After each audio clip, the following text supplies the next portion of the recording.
So welcome. Going in Chapter 8, we're now in Section 8.2, which is called the Law of Sines.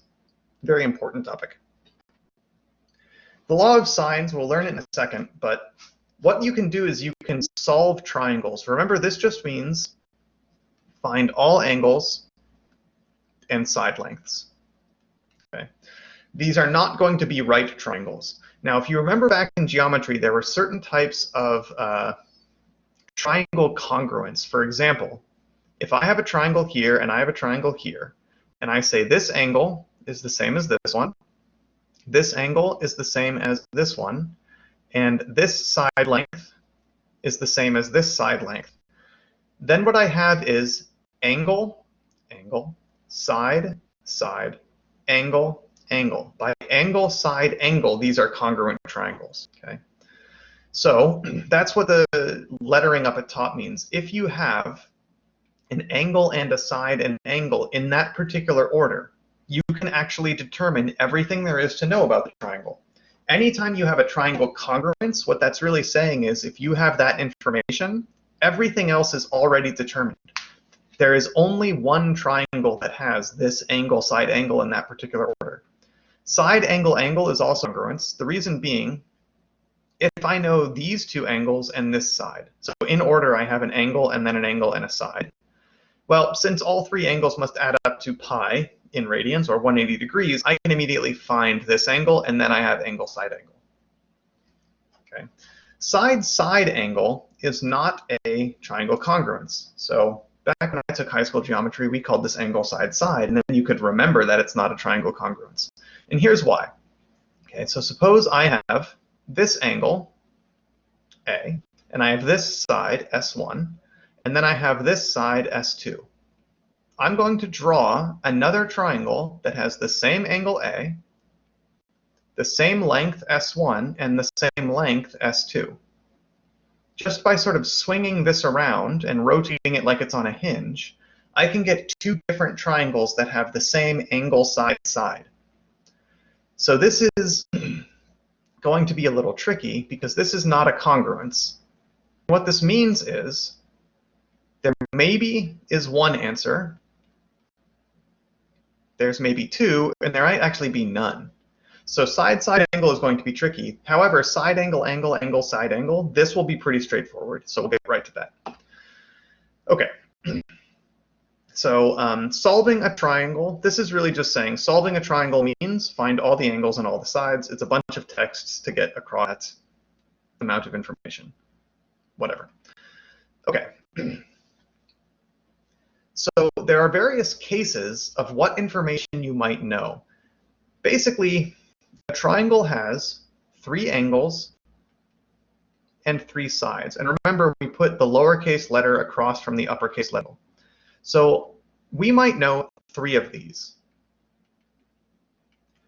If you just know the angles, then you don't actually know enough. You have similarity but not congruence. Okay.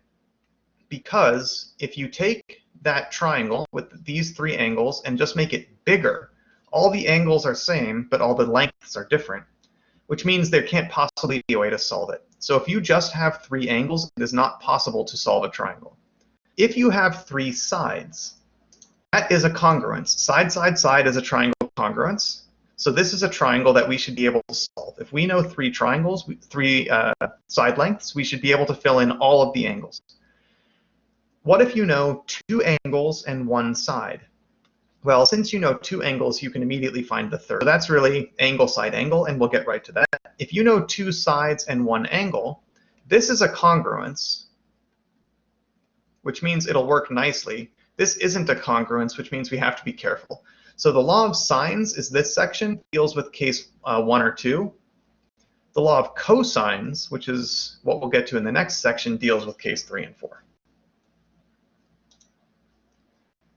This is just summarizing the various cases where the blue is what you know and the red is what you don't. Okay? If you know two angles and the side in between, that is called ASA. If you know two angles and the side isn't in between, that's SAA. But again, since you know two angles, you can very quickly know the third angle. So let me switch to blue. Because in that situation, the very first thing you do, if we're in this situation, the very first thing you do is you'd say, I know two angles, so I immediately solve for the third angle, and now I'm basically back in this one. Okay. If you know two sides but only one angle, that's this. And again, not a congruence, so we're going to have to be careful. If you know two sides and the angle in between those two sides, or if you know all three sides, that's going to be the law of cosines. That's the next section. So here's what the law of sines says. Okay. In any triangle, whether you are a right triangle or not, if I take this triangle and I label my angles, and then I put the sides across from them, okay, the sine of angle A divided by side length A is equal to the sine of angle B divided by side length B, and is also equal to the sine of angle C divided by side length C. Okay. This is very handy to solve triangles. Okay. So really what we have is we have three identities. Because all three of them are equal, the ones with A and B are equal, the ones with A and C are equal, the ones with B and C are equal. And also remember that the angles of a triangle add up to 180 degrees, or in radians, pi over 2.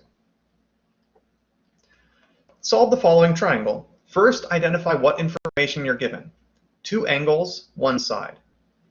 Is the side in between the two angles? No.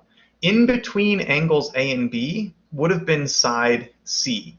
So honestly, I would always start off these problems by drawing the triangle. That way you can clearly indicate if this is angle A, then across from it is side length A, which was given as 5. If this is angle B, across from it is side B, which wasn't given. And then I still have a third angle and a third side, which is going to be my capital and lowercase c, respectively. So I have two angles, which means I can find the third angle quite quickly. Anytime you're given two angles, just immediately start finding the third. So we quickly find that that angle must be 80 degrees. Okay. So now let me redraw this triangle because it's pretty handy to have it. This was 45 degrees, 55 degrees, 80 degrees, and this side was 5. I'm going to quickly flip back just to make sure I got the 45 and 55 in the right place. Yes, I did. Okay. We can pick, and this was side length C, and this was side length B. So for example, if I use this first equality right here, since I know angle A, I know that numerator. Since I know side length A, I know that denominator. Since I know angle B, I know this numerator. There's only one thing that's unknown. I'll be able to solve for it. In this equality right here, again, I know this, and now I can know the sine of this angle because we just determined that angle to be 80 degrees, which means there's only one unknown, and I'll be able to solve for it.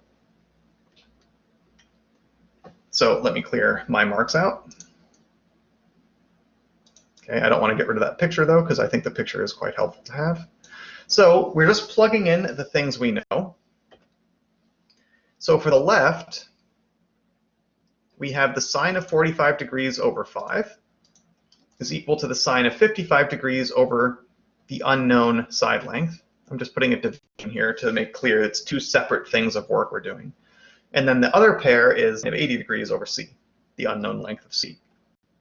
So solving for B and C respectively gives 5 times the sine of 55 degrees over 45 degrees. That's just cross multiplying and then dividing by sine of 45. And again, you don't need a calculator. This is 100% correct. You can just leave it like that.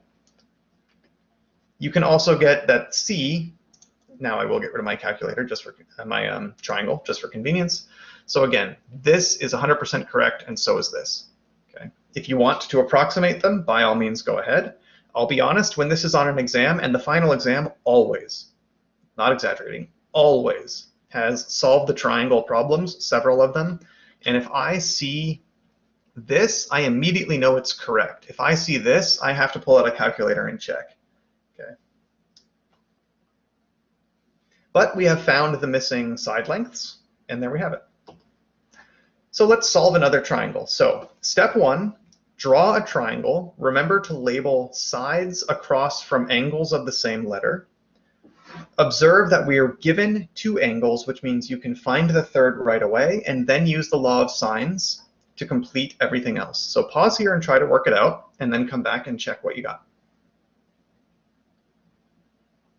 So at the bare minimum, knowing two angles, we should quickly get that the third angle is 135 degrees. So I'm going to draw a figure. It's not at all going to be accurate. I always draw my triangles to be as if they're equilateral, basically because I know for a fact it's not. So I already know this diagram is not at all accurate. I'm not going to trick myself into anything by thinking the diagram means anything other than a place to put labels. A lot of people, if someone draws a figure like this, they're going to be like, hey, that's a right angle. I don't know, maybe, maybe not. Never assume something that isn't given to you. So I get around that by saying, I know my pictures suck. I don't even make an effort to try to make them reasonable. The reason I know, by the way, that this picture is totally not accurate is that this angle needs to be obtuse.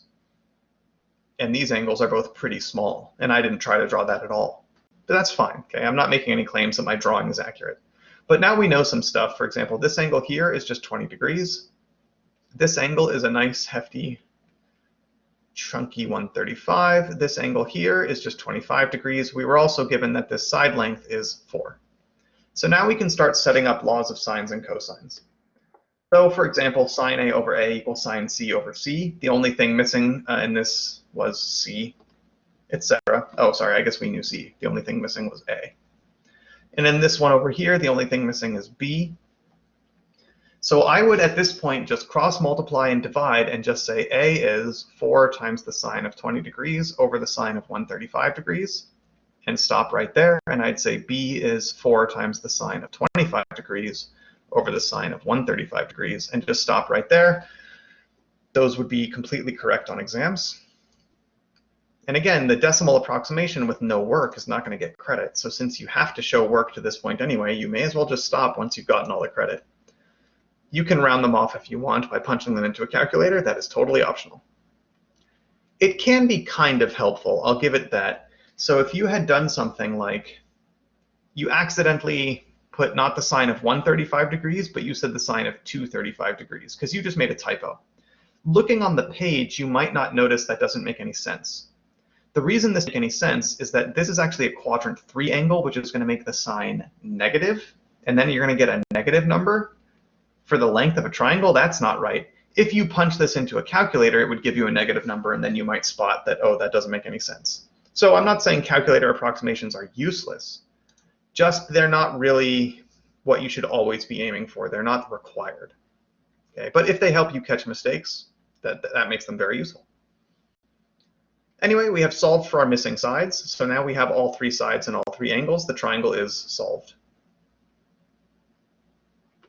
So that is how you solve triangles when you are given 2 angles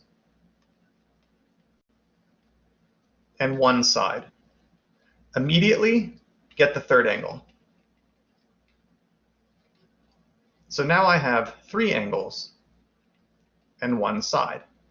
Then you're going to use the law of sines to finish.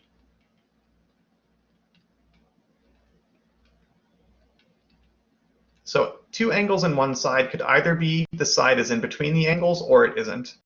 Either way, you're going to use the law of sines to finish this off, having done the first step of just getting the missing angle, which is pretty quick. When we come back, we're going to address the non-congruence of side-side angle.